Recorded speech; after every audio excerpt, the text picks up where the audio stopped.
TV 111, Osei Kufuor. I'm back at y'all again. My queen is here to ask questions. I'm asking on behalf of the youth, what is something that can get them motivated for those who have came up in a rough situation in their home? They want to know, how can they look up to you a lot, and they want to know, how can they get on the right path?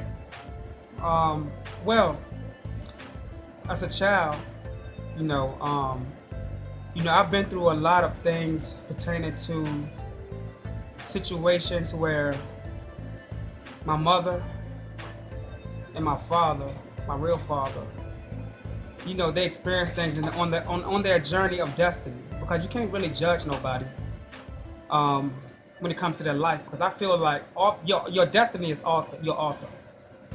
And a lot of people say, well, I had a rough life. There's no such thing as having a rough life. That's just an excuse to justify your capabilities to be able to turn your negative into a positive. I think the situation that I went through made me stronger. I think I would be weaker right now if I didn't go through what I went through.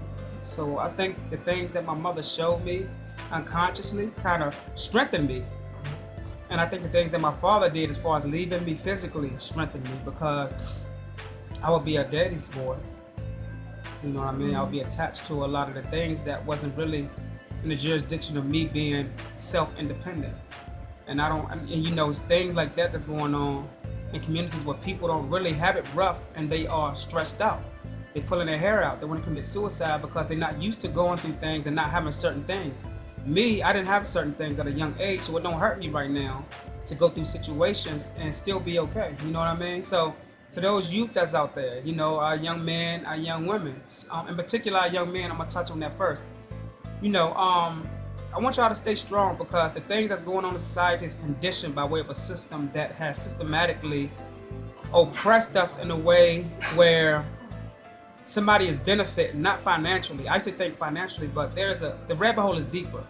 And as long as they can make us commit crimes, because murder is one of their highest stakes in the industry of the black market organ harvesting.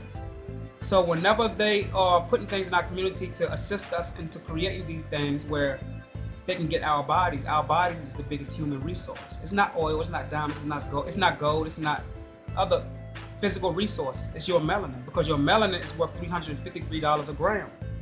So why would people be over in another country taking resources from people who is worth more than the resources where they reside?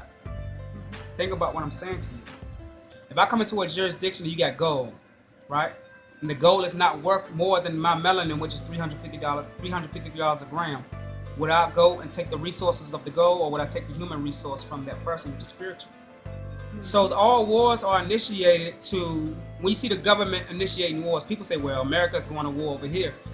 But the same people that print money to give us money to go over to fight wars in these countries is the same people that's funded the enemy of America. America funded Saddam Hussein. They funded Osama bin Laden. They funded Noriega. They sat down with these people. And when these people refused to allocate certain businesses as far as allowing the oil to be given to them with finances as far as money, they said, no, we want gold. And we know that America, the gold standard in America is suspended, so they don't have gold.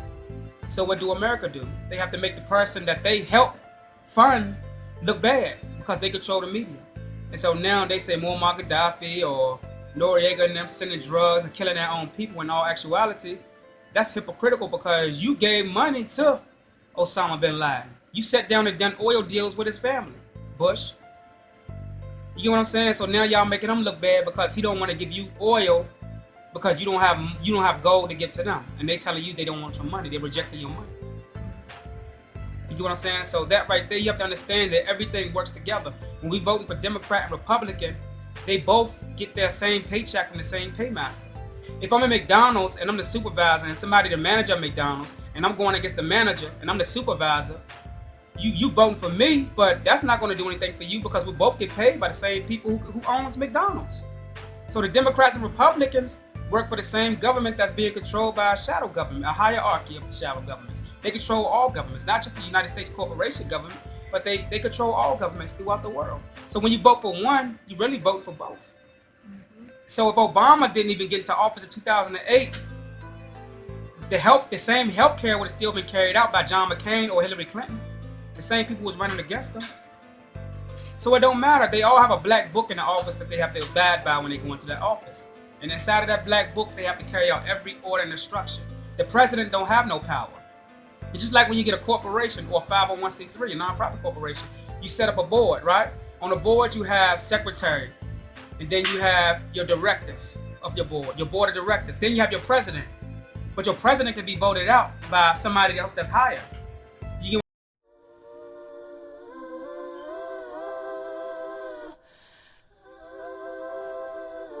DJ Break 'em Off.